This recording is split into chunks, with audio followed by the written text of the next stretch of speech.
ഇന്ന് നിങ്ങളോട് പങ്കുവെക്കാൻ ദൈവാത്മാവ് എൻ്റെ ഹൃദയത്തിൽ തരുന്ന പ്രചോദനം ഒരു പരിഹാരത്തിൻ്റെ ജീവിതം നയിക്കുന്നതിനെ കുറിച്ചാണ്. പ്രത്യേകിച്ച് ഇന്ന് നമ്മൾ സ്വർഗത്തിൻ്റെ വലിയ ഒരു ശക്തി നമ്മുടെ മേൽ ഇറങ്ങി വരുന്നതിന് നമ്മെ സഹായിക്കുന്ന ഒരു പ്രത്യേക ഒരു ആത്മീയ ആയുധത്തെക്കുറിച്ച് ഞാൻ നിങ്ങളോട് പറയുകയാണ്. നിങ്ങളുടെ കുടുംബങ്ങളിലെ ഭൗതിക വിഷയങ്ങൾ, അതുപോലെ നിങ്ങൾ ആത്മീയമായി വളരാൻ ആഗ്രഹിക്കുന്നവരുടെ ആത്മീയ വളർച്ചയ്ക്ക് സഹായകരമായ ഒത്തിരി കാര്യങ്ങളിൽ കഴിഞ്ഞകാല ജീവിതത്തിൽ എന്നെ ഒരുപാട് സഹായിച്ചിട്ടുള്ള, ഇന്നും അനേകരെ സഹായിച്ചുകൊണ്ടിരിക്കുന്ന, എന്നെ ഇന്നും സഹായിക്കുന്ന ഒരു ശക്തമായ ആയുധത്തെക്കുറിച്ച് ഞാൻ നിങ്ങളോട് പറയാൻ ആഗ്രഹിക്കുകയാണ്. പ്രിയപ്പെട്ട മക്കളെ, പുറപ്പാട് പുസ്തകത്തിൽ നമ്മൾ ഇപ്രകാരം കാണുകയാണ്. പുറപ്പാട് പുസ്തകത്തിൽ അമലേക്യർ എന്ന് പറയുന്ന ഒരു കൂട്ടം ആളുകളുമായി ഇസ്രായേൽ മക്കള് യുദ്ധം ചെയ്യുന്ന സമയത്ത്, പുറപ്പാട് പുസ്തകം 17-ാം അധ്യായത്തിലാണ്. പുറപ്പാട് പുസ്തകം 17-ാം അധ്യായത്തിൽ 8 മുതലുള്ള വാക്യങ്ങളാണ്. പുറപ്പാട് പുസ്തകം അതിൻ്റെ 17-ാമത്തെ അധ്യായം 8 മുതലുള്ള വാക്യങ്ങൾ നമ്മൾ വായിക്കുന്നില്ല, അത് തുറന്നു വെച്ചിരിക്കുക. അത്യാവശ്യം വല്ലതും വായിക്കാനുണ്ടെങ്കിൽ ഞാൻ വായിക്കാൻ പറയാം, ശ്രദ്ധിക്കുക. അമലേക്യർ എന്ന് പറയുന്ന ഒരു കൂട്ടം ആളുകളുമായി മോശയും ജോഷുവായും ഇസ്രായേൽ സൈന്യവും യുദ്ധം ചെയ്യുകയാണ്. ഈ അമലേക്യര്, പ്രിയപ്പെട്ടവരെ, പിശാചിന്റെ പ്രതീകമായിട്ട് ഇപ്പോൾ നമ്മൾ എടുക്കുകയാണ്. അമലേക്യർ എന്ന് പറയുന്നത് സാത്താന്റെ പ്രതിനിധികളായിട്ട് നമ്മൾ എടുക്കുകയാണ്. പിശാചിന്റെ പൈശാചിക അരൂപികളാണ് ഈ അമലേക്യർ. അപ്പൊ അവരുമായാണ് യുദ്ധം, അവരുമായുള്ള യുദ്ധം. ആ യുദ്ധം എഫേസോസ് ലേഖനം 6-ാം അധ്യായത്തിൽ പൗലോസ് പറയുകയാണ്, അതെടുത്തുകൊള്ളുക. അത് അത്യാവശ്യം അറിഞ്ഞിരിക്കേണ്ട ഒരു വചനമാണ്. എഫേസോസ് ലേഖനം 6-ാം അധ്യായത്തിൽ പൗലോസ് പറയുകയാണ് 10 മുതലുള്ള വാക്യങ്ങളിൽ, ദൈവത്തിന്റെ എല്ലാ ആയുധങ്ങളും ധരിക്കണം. ഞാൻ വായിക്കുന്ന ബൈബിളിൽ ഭാഷയ്ക്ക് വ്യത്യാസം ഉണ്ടെന്നേ ഉള്ളൂ, ആശയമെല്ലാം ഒന്ന് തന്നെയാണ്. അതുകൊണ്ട് ഇത് ബൈബിൾ അല്ലല്ലോ എന്ന് വിചാരിക്കരുത്. ഞാൻ ഉപയോഗിക്കുന്ന ബൈബിളും നിങ്ങൾ ഉപയോഗിക്കുന്ന ബൈബിളും തമ്മിൽ ആശയത്തിന് വ്യത്യാസമൊന്നുമില്ല, ഭാഷയ്ക്ക് വ്യത്യാസം, വാക്കുകളിലുള്ള വ്യത്യാസമേ ഉള്ളൂ. അപ്പൊ അതിനകത്ത് ഇങ്ങനെ പറയുകയാണ്, 12-ാമത്തെ വാക്യം, എഫേസോസ് ലേഖനം 6:12. നിങ്ങൾ വായിച്ചേ.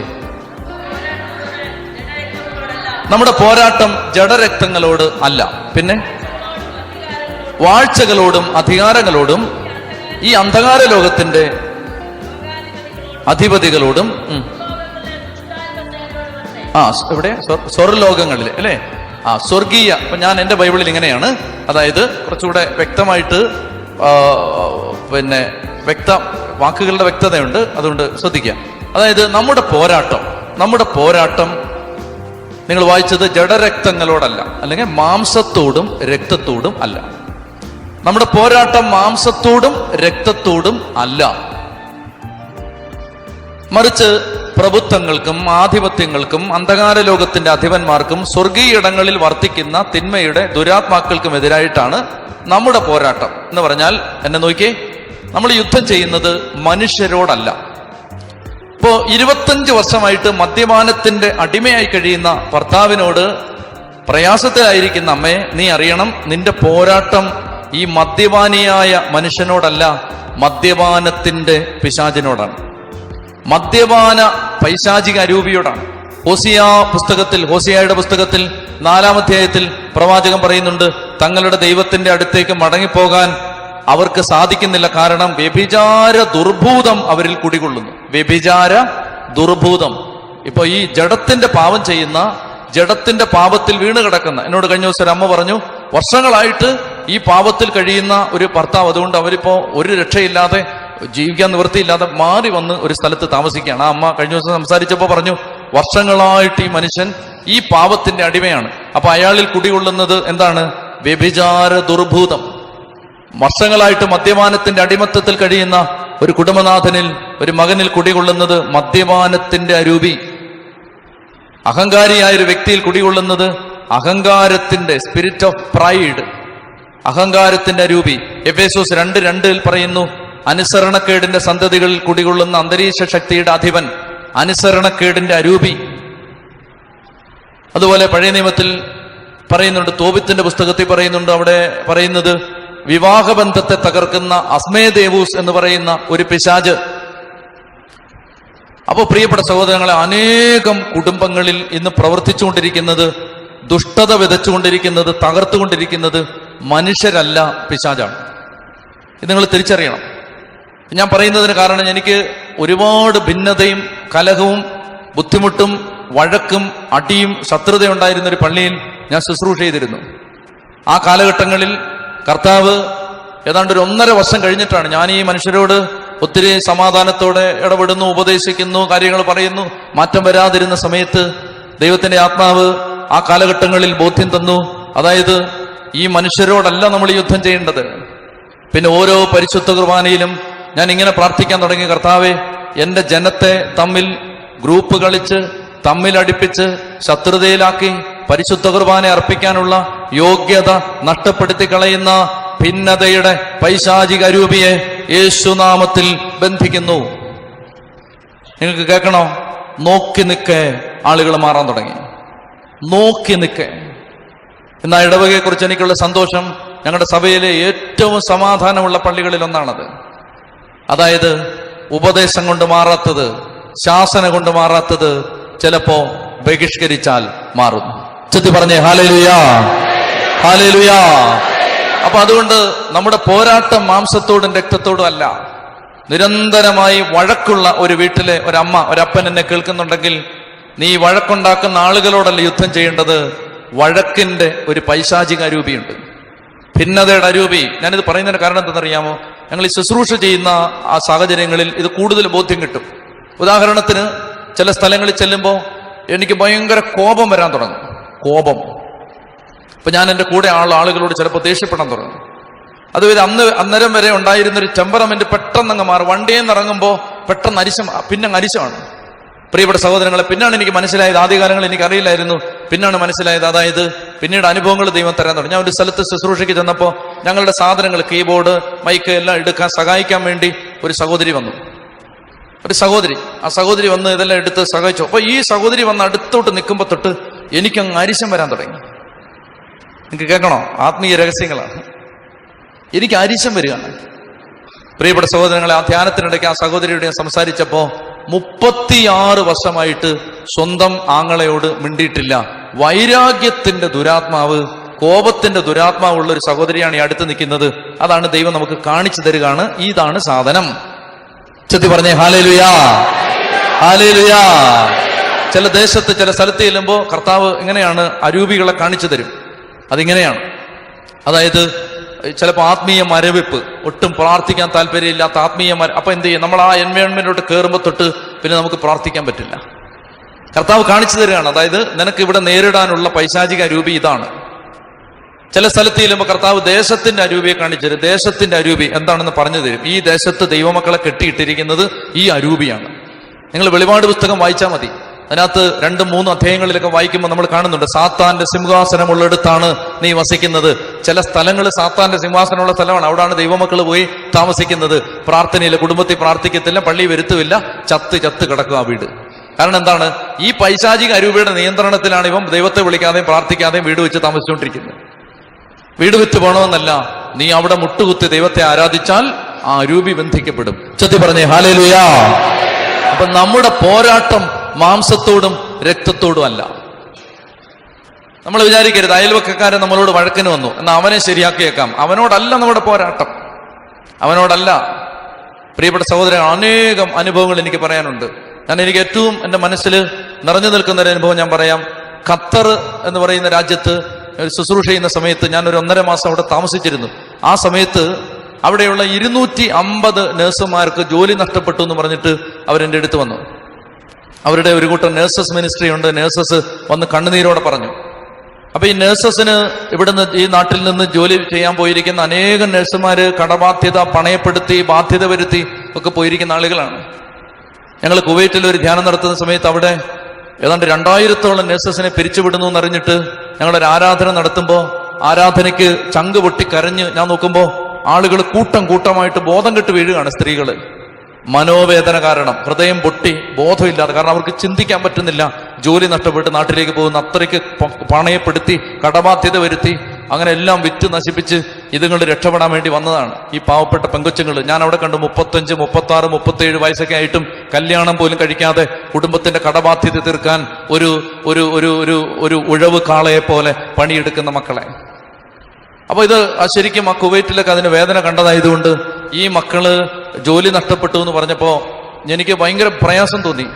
അപ്പം ഞങ്ങളിരുന്ന് പ്രാർത്ഥിച്ചു, കർത്താവെ എന്തു ചെയ്യും? കർത്താവ് ഇങ്ങനെ പറഞ്ഞു, ഈ ജോലി തടസ്സം സൃഷ്ടിക്കുന്ന ദേശത്തിന്റെ അരൂപിയെ ബന്ധിച്ച് പ്രാർത്ഥിക്കാൻ പറഞ്ഞു. അതങ്ങനെ ചുമ്മാ പറഞ്ഞ് ബന്ധിച്ച് പ്രാർത്ഥിച്ചാലൊന്നും ദേശത്തിന്റെ അരൂപി പോവില്ല. അതിന് ഒരുക്കം വേണം. ഞാൻ മാത്രം ഒരുങ്ങിയാൽ പോരാ, ജനം ഒരുങ്ങണം. അപ്പം അതുകൊണ്ട് ഞാനിത്, പ്രിയപ്പെട്ടവര്, ഞാനിത് പറയാൻ വേണ്ടി അപ്പം എന്ത് ചെയ്യുന്നറിയാം, അന്ന് എനിക്ക് വലിയ ഓരോ കാര്യം നമ്മൾ പഠിച്ച് ചെയ്തല്ലേ പഠിക്കുന്നത്. എനിക്ക് അന്നത്തെ കാലത്ത് എനിക്ക് വലിയ ജ്ഞാനം ഇല്ലാത്തതുകൊണ്ട് ഞാൻ എന്ത് ചെയ്തു, കർത്താവ് ഇങ്ങനെ പ്രചോദനം തന്ന ഉടനെ ഓടിച്ചെന്ന് അവിടെയുള്ള കപ്പ്യാരോട് പറഞ്ഞു, ഇങ്ങനെ കർത്താവ്. പക്ഷെ അങ്ങനെ പറയാൻ പാടില്ല. ചില കാര്യങ്ങൾ നമ്മൾ മനസ്സിലിട്ടിരിക്കണം. യുദ്ധതന്ത്രങ്ങൾ വെളിവിടരുത്. അതൊക്കെ എനിക്ക് അറിയാൻ പാടില്ലായിരുന്നു അന്ന്. അവർക്ക് പറഞ്ഞേ ഹല്ലേലൂയാ. അത് പറഞ്ഞുകൊണ്ട് വാവിട്ട് പറഞ്ഞുകൊണ്ട് നടക്കരുത്. അപ്പൊ അങ്ങനെ ഞാൻ ചെയ്യുന്നത്, ഇത് ഞാൻ പറയുകയും എൻ്റെ തൊണ്ടയടച്ചു. ഇത് ഞാൻ പറയുകയും ഈ ആളോട് ഞാനിത് പറയുകയാണ്, അതായത് ഇങ്ങനെ കർത്താവ് ഇങ്ങനെ ഒരു പ്രചോദനം തന്നിട്ടുണ്ട്, ഞാൻ അങ്ങനെ ചെയ്യാൻ പോവെന്ന് പറഞ്ഞതും എൻ്റെ സൗണ്ട് പോകാൻ തുടങ്ങി. അന്ന് വൈകുന്നേരത്തെ വിശുദ്ധ കുർബാന കഴിഞ്ഞ് ആളുകളോട് ഇത് പറയണം, പക്ഷെ എനിക്ക് ഒട്ടും ശബ്ദമില്ല. അപ്പൊ എനിക്ക് മനസ്സിലായി, നമ്മൾ കടുത്ത യുദ്ധത്തിലേക്ക് നീങ്ങാനാണ് ദൈവം അടയാളം തരികയാണത്. അതായത് നമ്മൾ ചിന്തിച്ചതങ്ങോട്ട് ചെയ്യാൻ തുടങ്ങുമ്പോൾ ഇങ്ങോട്ട് കൗണ്ടർ അറ്റാക്ക് വന്നു തുടങ്ങി. പ്രിയപ്പെട്ട സഹോദരങ്ങൾ, അങ്ങനെ ആ ജനത്തെ ഞാൻ പറഞ്ഞു കൊടുത്തു. എനിക്ക് അവശേഷിക്കുന്ന ശബ്ദം കൊണ്ട് ഞാൻ അടുത്ത 2-3 ദിവസങ്ങളിൽ ഇത് പറഞ്ഞു കൊടുത്തു. ശരിക്കും വേദനിച്ച് പ്രയാസപ്പെട്ട് ഇത് പറഞ്ഞ് മനസ്സിലാക്കി. എന്നിട്ട് ജനത്തോട് പറഞ്ഞു, പാപങ്ങളെക്കുറിച്ച് അനുതപിക്കാൻ പറഞ്ഞു. പാപം കിടക്കുന്നിടത്ത് പിശാചിന് അവകാശമുണ്ട്. ശവമുള്ളിടത്ത് കഴുകന്മാർ വരും. അതായത് ചീഞ്ഞു കിടക്കുന്നത് എന്ത് വീട്ടിലുണ്ടെങ്കിലും കഴുകൻ വരും, വിളിക്കാതെ വരും. വീട്ടിലെന്തെങ്കിലും, ഇപ്പോൾ ഉദാഹരണത്തിന് പാപം ചീഞ്ഞു കിടക്കുകയാണെങ്കിൽ ആ വീട്ടിലേക്ക് പിശാച് വരും. ക്ഷണക്കത്തടിച്ചു കൊടുക്കാതെ വരും മക്കളെ, നമ്മൾ വിളിച്ചില്ലേലും വരും കേട്ടോ. അതുകൊണ്ട് ജനം ഒന്നാമത്, അത് പിശാച് വിട്ടുപോകണമെങ്കിൽ പ്രിയമക്കളെ നിങ്ങൾ ശ്രദ്ധിച്ചോളുക, ഒന്നാമത് നമ്മൾ ചെയ്യേണ്ടത് പാപത്തെക്കുറിച്ച് അനുതപിക്കണം. അപ്പൊ ആ ജനത്തോട് അത് പറഞ്ഞു മനസ്സിലാക്കി. തൊണ്ട മുറിഞ്ഞു പോവാണ്. പറഞ്ഞു മനസ്സിലാക്കി, കുറേ ദിവസങ്ങളെടുത്ത് പറഞ്ഞു മനസ്സിലാക്കി. അങ്ങനെ സിറ മലബാർ, ലത്തീൻ, മലങ്കര എല്ലാ സഭയിലും പെട്ട ആളുകള് പോയി അവരവരുടെ ഇടവകളിൽ പോയി കുമ്പസാരം നടത്തി. ഞാനും ദിവസങ്ങളോളം കുമ്പസാരക്കൂട്ടിലിരുന്നു. അനേകം പേര് വന്ന് കുമ്പസാരിച്ചു. അത് കഴിഞ്ഞ് ഒരു വെള്ളിയാഴ്ച ദിവസം, ഒരു 10-15 ദിവസത്തെ ഒരുക്കം കഴിഞ്ഞിട്ടാണ് ഒരു വെള്ളിയാഴ്ച ദിവസം, അവിടെ വെള്ളിയാഴ്ചയാണ്, ഞായറാഴ്ചയ്ക്ക് പകരം ഗൾഫ് രാജ്യങ്ങളിൽ വെള്ളിയാഴ്ചയാണ്. അപ്പൊ അതുകൊണ്ട് ഈ വെള്ളിയാഴ്ച ദിവസത്തെ ആ പൊതു സർവീസിന് വന്ന ജനത്തെ മുഴുവൻ പരിശുദ്ധ കുർബാന അർപ്പിച്ചിട്ട് ഞങ്ങളിങ്ങനെ ദേശത്തിന്റെ അരൂപിയെ ബന്ധിച്ച് പ്രാർത്ഥിച്ചു. നിങ്ങൾക്ക് കേൾക്കണം എന്താ സംഭവിച്ചെന്ന്. വെള്ളിയാഴ്ച ദിവസം അങ്ങനെ പ്രാർത്ഥിക്കുന്നു. ശനിയാഴ്ച 200 നഴ്സസിനെ തിരിച്ചെടുക്കുന്നു. ഇത്രേ സംഭവിച്ചോളൂ. അതായത് എനിക്കത് ജീവിതത്തിൽ എനിക്ക് വലിയ എൻ്റെ കണ്ണ് തുറപ്പിച്ച ഒരു അനുഭവങ്ങളിൽ ഒന്നാണത്. അതായത് ഈ മക്കളെ മുഴുവൻ നിരാശയിലേക്കും ദൈവത്തെ ശപിക്കുന്നൊരവസ്ഥയിലേക്കും വിശ്വാസമില്ലാത്ത അവസ്ഥയിലേക്കും കൊണ്ടുവന്ന് എത്തിക്കാൻ ഇതിലൊരു 10 പേരെങ്കിലും ദൈവത്തെ തള്ളി പറയില്ലേ? പറയും. ഒരു 10 പേരെ ദൈവമേ നീ കണ്ണിച്ചോരയില്ലാതെ ഇങ്ങനെ ചെയ്തല്ലോ എന്ന് പറയും. അതിലേക്ക് എത്തിക്കാൻ വേണ്ടി സാത്താൻ ഇവരുടെ ജോലി കൂട്ടത്തോടെ പോകുന്ന ഒരു സാഹചര്യം ഒരുക്കിയപ്പോൾ കർത്താവ് ഇടപെടുന്ന, അതാണ് ആ പൈശാചിക അരൂപിയെ ബന്ധിക്കുമ്പോൾ പ്രിയപ്പെട്ടവരെ അവിടുന്ന് ആ തിന്മയുടെ കെട്ടഴിയുകയാണ്. ഇങ്ങനെ 100 കണക്കിന് അനുഭവം ഞാൻ പറയാം. ഉച്ചത്തി പറഞ്ഞേ ഹല്ലേലൂയാ, ഹല്ലേലൂയാ, ഹല്ലേലൂയാ. പ്രിയപ്പെട്ട സഹോദരങ്ങളെ, പ്രാർത്ഥിപ്പിക്കാതിരിക്കുന്നത് ഞാൻ പറഞ്ഞല്ലോ, കഴിഞ്ഞ ദിവസം ഈ രാത്രിയിൽ ജാഗരണ പ്രാർത്ഥന നടക്കുകയാണ്. അപ്പൊ ജാഗരണ പ്രാർത്ഥനയുടെ സമയത്ത് 12 മണിക്ക് ഞാൻ ദേവാലയത്തിലേക്ക് തിരിച്ചു പോകുന്നതിന് തൊട്ട് മുമ്പ് തൊട്ട് അവിടെ പ്രാർത്ഥിക്കുന്ന എൻ്റെ കൂടെയുള്ള ഒരു സഹോദരന്റെ മകള് കൊച്ചു കുഞ്ഞിനെയും കൊണ്ടാണ് വന്നത്. ഭാര്യയും മക്കളും വണ്ടിയിൽ ഇരിപ്പുണ്ട്. ഇവര് ചാപ്പലിരുന്ന് പ്രാർത്ഥിക്കുന്നു. കുഞ്ഞുങ്ങളെല്ലാം വണ്ടിയിൽ കിടന്ന് ഉറങ്ങുന്നു. അപ്പൊ ഈ കൊച്ചു എഴുന്നേറ്റ് ഭയങ്കര ചുമയും ഛർദിലും പിന്നെ ബുദ്ധിമുട്ടും, അതിന് ആശുപത്രി ശ്വാസം മുട്ടും. അപ്പൊ ഞങ്ങൾ പറഞ്ഞു പെട്ടെന്ന് ഇതിനെ ആശുപത്രി കൊണ്ടുപോകാൻ പറഞ്ഞ് അപ്പോൾ ആശുപത്രിയിലേക്ക് പോകാനായിട്ട് ഇറങ്ങി. ആ പ്രയർ ഹോള് കഴിഞ്ഞ് ആ കോമ്പൗണ്ട് വിട്ടപ്പോൾ ഞാൻ ഒരു കാര്യം ശ്രദ്ധിച്ചു, കുഞ്ഞിന് പിന്നെ പ്രശ്നമൊന്നുമില്ല. മനസ്സിലാകുന്നുണ്ടോ നിങ്ങൾക്ക്? അതായത് ഇവനെ കൊണ്ട് പ്രാർത്ഥിപ്പിക്കരുത്. ഞാൻ അവനോട് പറഞ്ഞു, എടാ എനിക്ക് മനസ്സിലായല്ലോ, ഈ കോമ്പൗണ്ട് വിട്ടു കൊച്ചു ശാന്തായി. എൻ്റെ അർത്ഥം എന്താ? നീ ഇന്ന് പ്രാർത്ഥിക്കാൻ പാടില്ല, പ്രാർത്ഥിച്ചോ. അതായത് നമ്മുടെ ഒരു കാര്യം, ആത്മീയ കാര്യം ചെയ്യാതെ ചിലപ്പോൾ തടയുന്നത്. ചില ആളുകൾ എന്നോട് പറഞ്ഞിട്ടുണ്ട്, പ്രാർത്ഥിക്കാനിരിക്കുമ്പോൾ വീട്ടിൽ അടി തുടങ്ങും. അന്നേരമാണ് കുഞ്ഞുങ്ങൾക്ക് പിന്നെ ഈ ബാത്റൂമിൽ പോകണമെന്ന് തോന്നുന്നു. അന്നേരമാണ് അല്ലെങ്കിൽ അന്നേരമാണ് അവിടെ ഓരോ കാര്യം വീട്ടിൽ അന്നേരമാണ് ഒരു അടി. പിന്നെ പറയും ഇനിയിപ്പോൾ ഈ അടിയും വഴങ്ങ് കഴിഞ്ഞെന്തിനാ പ്രാർത്ഥിക്കത്തില്ല. ചില ആളുകൾ പറയും പള്ളിയിൽ പോകാനായിട്ട് അച്ചോ അങ്ങോട്ട് ഇറങ്ങാൻ തുടങ്ങുമ്പോഴാണ് അവിടെ ഒരു വഴക്ക്. ഇതൊക്കെ നിങ്ങൾക്ക് അനുഭവമുള്ളതാണോ? അതോ ഉഗാണ്ടയിലെ ക്രിസ്ത്യാനികൾക്ക് മാത്രമേ ഉള്ളൂ ഇത്? ഉച്ചത്തിൽ പറഞ്ഞേ ഹല്ലേലൂയാ. അപ്പൊ ഒന്നാമത്തെ കാര്യം പ്രിയപ്പെട്ട മക്കളെ, എഫേസോസ് 6:12 പൗലോസ് ശ്ലീഹ പറയുകയാണ്, നമ്മുടെ പോരാട്ടം മാംസത്തോടും രക്തത്തോടും അല്ല, പ്രഭുത്വങ്ങൾക്കും ആധിപത്യങ്ങൾക്കും അന്ധകാര ലോകത്തിന്റെ അധിപന്മാർക്കും സ്വർഗീയയിടങ്ങളിൽ വർത്തിക്കുന്ന തിന്മയുടെ ദുരാത്മാക്കൾക്കും എതിരായിട്ടാണ് നമ്മുടെ പോരാട്ടം. അപ്പൊ അതുകൊണ്ട് പുറപ്പാട് പുസ്തകം 17-ാം അധ്യായത്തിൽ നിന്നാണ് നമ്മളിപ്പോ ഇങ്ങോട്ട് വന്നത്. ഓർക്കുന്നുണ്ടോ? ആരുമായിട്ടാണ് യുദ്ധം? അമലേക്യരുമായി. അമലേക്യരാരാണ്? ദൈവമക്കൾക്കെതിരെ നിൽക്കുന്ന പിശാചിന്റെ പ്രതീകമാണ് അമലേക്യർ. ഇനി ശ്രദ്ധിക്കുക, മർമ്മപ്രധാനമായ ഒരു കാര്യത്തിലേക്ക് നമ്മൾ പോവുകയാണ്. എന്റെ പിന്നാലെ വരണം. അപ്പൊ ഈ യുദ്ധം നടക്കുന്ന സമയത്ത് ദൈവം മോശയോട് പറഞ്ഞു, സാധാരണ രാജ്യങ്ങളോട് യുദ്ധം ചെയ്യുന്നത് പോലെ അമലേക്യരുമായി യുദ്ധം ചെയ്താൽ ഈ യുദ്ധത്തിൽ നിങ്ങൾ തോറ്റുപോകും. അതുകൊണ്ട് നിങ്ങൾ ചെയ്യേണ്ടത് ഈ യുദ്ധത്തിന് മറ്റൊരു തന്ത്രം ഉപയോഗിക്കണം. എന്താണ് ആ തന്ത്രം? ദൈവം മോശയോട് പറഞ്ഞു, ജോഷുവായും ഇസ്രായേൽ സൈന്യവും താഴ്വാരത്തിൽ യുദ്ധം ചെയ്യുമ്പോൾ മോശെ, നീ മലമുകളിൽ കയറി 2 കൈയും ഉയർത്തിപ്പിടിച്ച് നിൽക്കണം. മലമുകളിൽ കയറി നീ 2 കൈയും ഉയർത്തിപ്പിടിച്ച് നിൽക്കണം. നിന്റെ കൈ ഉയർന്നിരിക്കുമ്പോ താഴെ അമലേക്യർ കൊല്ലപ്പെടും. നിന്റെ കൈ താഴുമ്പോ ഇസ്രായേൽക്കാർ കൊല്ലപ്പെടും. ഇതാണ് ദൈവം പറഞ്ഞു കൊടുത്ത യുദ്ധതന്ത്രം. എന്താണ് ഇതിന്റെ അർത്ഥം? യുദ്ധം പിശാചുമായിട്ടാണ്. ഇവിടെ ഇരിക്കുന്ന പ്രിയപ്പെട്ട കുടുംബമേ, പ്രിയപ്പെട്ട അപ്പ അമ്മേ, നിന്റെ യുദ്ധം പിശാചുമായിട്ടാണ്. നിന്റെ മക്കളെ തട്ടിയെടുക്കുന്നത് മനുഷ്യരല്ല, പിശാചാണ്. നിന്റെ കുഞ്ഞുങ്ങൾ അനുസരണക്കേടിലേക്ക് പോകുന്നതിന്റെ കാരണം മനുഷ്യരല്ല, പിശാചാണ്. ഇതിനെല്ലാം പിന്നിൽ ഒരു പൈശാചിക ലോകം പ്രവർത്തിക്കുന്നുണ്ട്. ഈശോ തന്നെ പറഞ്ഞിട്ടുണ്ട് അതിനെക്കുറിച്ച്. എനിക്കത് വിശദീകരിക്കാൻ സമയമില്ല. ശിഷ്യന്മാർക്ക് ഈശോ കൊടുത്ത ആദ്യത്തെ അധികാരം വചനം പ്രഘോഷിക്കാനുള്ള അധികാരമല്ല. ശിഷ്യന്മാർക്ക് ഈശോ കൊടുത്ത ആദ്യത്തെ അധികാരം രോഗികളെ സുഖപ്പെടുത്താനുള്ള അധികാരം അല്ല. ശിഷ്യന്മാർക്ക് ഈശോ കൊടുത്ത ആദ്യത്തെ അധികാരം മത്തായി 10:1-2, ലൂക്ക 9:1-2. വായിക്കണമെന്നില്ല. മത്തായി 10:1-2, ലൂക്ക 9:1-2. അവൻ 12 അപ്പോസ്തലന്മാരെ അടുത്ത് വിളിച്ച് സകല പിശാചുക്കളുടെ മേലും അവർക്ക് അധികാരവും ശക്തിയും കൊടുത്തു. ഈശോ എന്താ മണ്ടനാണോ? ഈശോയ്ക്ക് പറഞ്ഞുകൂടെ? ശിഷ്യന്മാരെ അടുത്ത് വിളിച്ച് അവരോട് പറഞ്ഞു, നിങ്ങൾ ആദ്യം പോയി ദൈവരാജ്യം പ്രസംഗിക്കുക, പിന്നെ കൂട്ടത്തിൽ കുറച്ച് പിശാചുക്കളൊക്കെ ഉണ്ട്, അവരെ കൂടെ പറഞ്ഞു വിട്. പ്രിയപ്പെട്ടവരെ, സഭയുടെ ഒന്നാമത്തെ മിനിസ്ട്രി പിശാചിനെ ബഹിഷ്കരിക്കുന്ന മിനിസ്ട്രിയാണ്. ചെത്തി പറഞ്ഞേ ഹല്ലേലൂയാ. കാരണം ദൈവമക്കളെ കെട്ടിയിട്ടിരിക്കുന്നത് രോഗത്തെക്കാൾ കൂടുതൽ, അറിവില്ലായ്മയൊക്കെ കൂടുതൽ പൈശാചിക ശക്തികളാണ്. ഇത് എന്ന് സഭ തിരിച്ചറിയുന്നോ അന്ന് സഭ രക്ഷപ്പെടും. ചെത്തി പറഞ്ഞേ ഹല്ലേലൂയാ, ഹല്ലേലൂയാ. അല്ലാതെ ആണ്ടിനും സംക്രാന്തിക്കും മാത്രം പിശാച് ബാധയുള്ള ഒരാളുടെ തലയൊക്കെ വെച്ച് പിശാചിനെ ബഹിഷ്കരിക്കുന്ന മാത്രമല്ല സഭയുടെ ഒന്നാമത്തെ ശുശ്രൂഷ. അതുകൊണ്ടാണ് ഈ ശുശ്രൂഷ ആരംഭിക്കുമ്പോൾ ഞാൻ ആദ്യം പ്രാർത്ഥിച്ചത്, മടുപ്പ്, മന്ദത, അലസത, ഉറക്കം, ക്ഷീണം, എതിർപ്പ്, കർത്താവ് ഇത് വിതയ്ക്കുന്ന പൈശാചിക ശക്തി യേശുനാമത്തിൽ ബന്ധിക്കുന്നു, ബഹിഷ്കരിക്കുന്നു. കാരണം എന്തെന്നറിയാമോ? അങ്ങനെ ബന്ധിച്ചാൽ ഇവിടെ ഇരുന്ന് ഒരാൾ ഉറങ്ങില്ല. ചെത്തി പറഞ്ഞേ ഹല്ലേലൂയാ, ഹല്ലേലൂയാ. പ്രിയപ്പെട്ട സഹോദരങ്ങൾ, അല്ലെങ്കിൽ ആ 10ാമത്തെ മിനിറ്റിൽ നിങ്ങളിലെ മഹാഭൂരിപക്ഷം ഇരുന്ന് ഉറങ്ങാൻ തുടങ്ങി. ഈ ചൂടുള്ള കാലാവസ്ഥ, ഇത്രയും പേര് അടുത്തടുത്തിരിക്കുന്നു, എല്ലാവരും പുറത്തോട്ട് വിടുന്ന കാർബൺ ഡൈ ഓക്സൈഡ് അല്ലേ? അതിന്റെ കൂട്ടത്തിൽ ഇരുന്നിട്ട് മാത്രമല്ല, ചിലര് നല്ല കുളിച്ച് നല്ല സ്പ്രേ ഒക്കെ അടിച്ച് വന്നു, ചിലര് പല്ലുപോലും തേക്കാതെ വന്നിരിക്കുന്നത് അല്ലേ? സ്പ്രേ അടിച്ചതിന്റെ ഗുണം ആർക്കാ കിട്ടുന്നേ? നമുക്ക് കിട്ടുമോ? ഞാൻ സ്പ്രേ അടിച്ചാൽ രാവിലെ വന്നേ, എനിക്ക് ഇതുവരെ അതിന്റെ മണം കിട്ടിയിട്ടില്ല. ആർക്കാ അതിന്റെ മണം കിട്ടുന്നേ? അടുത്ത് പല്ല് തേക്കാത്തതിന്റെ മണവും അതും അടുത്തുള്ളവർക്കാണ്. അപ്പൊ അതുകൊണ്ട് നമ്മൾ എത്ര ഒരുങ്ങി വന്നിട്ട് കാര്യമില്ല ചേച്ചി. 4 ലെയർ പൊട്ടിക്കിട്ടിട്ട് യാതൊരു കാര്യമില്ല. കാരണം എന്താണ്? അടുത്തിരിക്കുന്നവൻ പല്ല് വെച്ചിട്ടില്ലെന്ന്. ചെത്തി പറഞ്ഞേ ഹല്ലേലൂയാ. അപ്പൊ അതുകൊണ്ട് നമ്മൾ എത്രമാത്രം ഒരുങ്ങി വന്നാലും, നമ്മൾ വളരെ തയ്യാറെടുത്തിരുന്നാലും അല്ലെങ്കിൽ എങ്ങനെ ഇരുന്നാലും ഇതിന് പിന്നിൽ ഒരു പൈശാചിക ലോകമുണ്ട്. ഞാനിത് ശുശ്രൂഷ ചെയ്യുന്ന അനുഭവത്തിൽ നിന്ന് എനിക്ക് മനസ്സിലായതാണ്. ഞാൻ ആദ്യമൊന്നും ഇതൊന്നും പറഞ്ഞാൽ ഞാൻ വിശ്വസിക്കത്തില്ലായിരുന്നു. ദൈവ ശുശ്രൂഷയ്ക്ക് സാത്താൻ ഉണ്ടോ എന്ന് ആരോടാ ചോദിക്കേണ്ടതെന്നറിയാമോ? കർത്താവിന്റെ വേല ചെയ്യുന്ന ആളുകളോട് ചോദിക്കണം. അതായത് സുവിശേഷം പറയുന്നവരോട് നിങ്ങൾ ചോദിക്കണം, പിശാചുണ്ടോ? അവർ പറയും പിശാചുണ്ട്. എങ്ങനെ? ഓരോ ദിവസവും അവനെ വെട്ടി മാറ്റിയിട്ടാണ് ഞാൻ കയറുന്നത് എന്ന് പറയും. ചെത്തി പറഞ്ഞേ ഹല്ലേലൂയാ, ഹല്ലേലൂയാ, ഹല്ലേലൂയാ.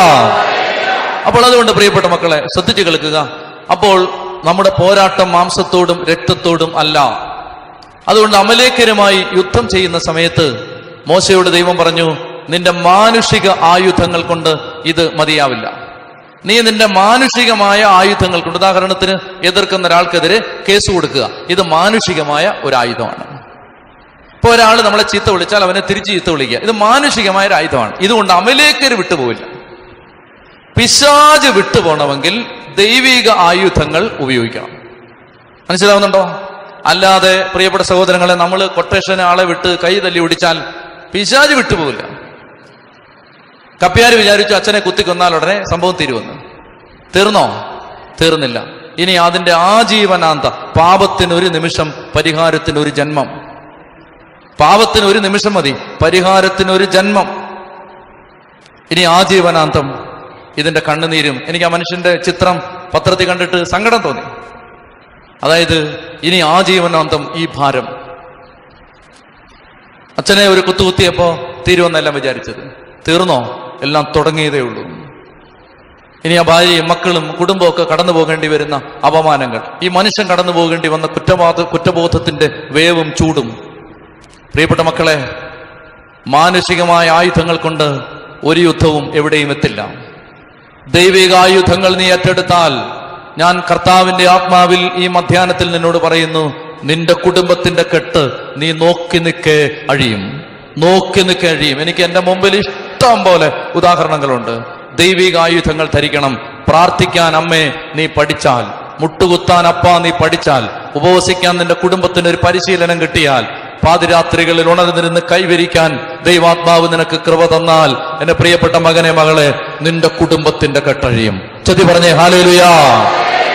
എളുപ്പ വഴിയിൽ ക്രിയ ചെയ്യാമെന്ന് ആരും വിചാരിക്കരുത്. ഇത് യുദ്ധമാണ്. യുദ്ധം. ഈ യുദ്ധത്തിന് ദൈവം പറഞ്ഞ ആയുധങ്ങൾ എടുക്കണം.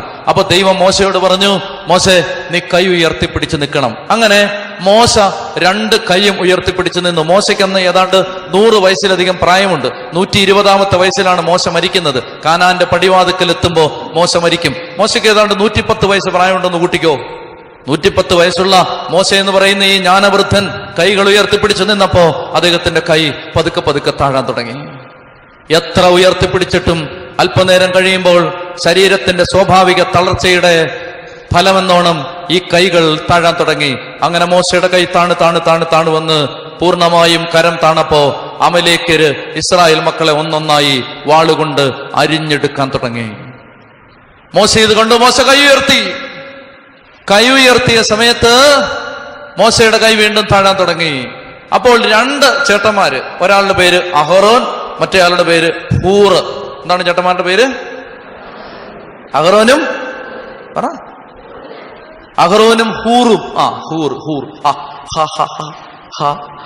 അഹറോനും ഹൂറും. അപ്പോ ഇവര് 2 പേർക്കും മനസ്സിലായി, ഇങ്ങനെ കൈ താണിരുന്നാൽ ഇസ്രായേൽക്കാർ ഒറ്റയെണ്ണം മിച്ചം ഉണ്ടാവില്ല.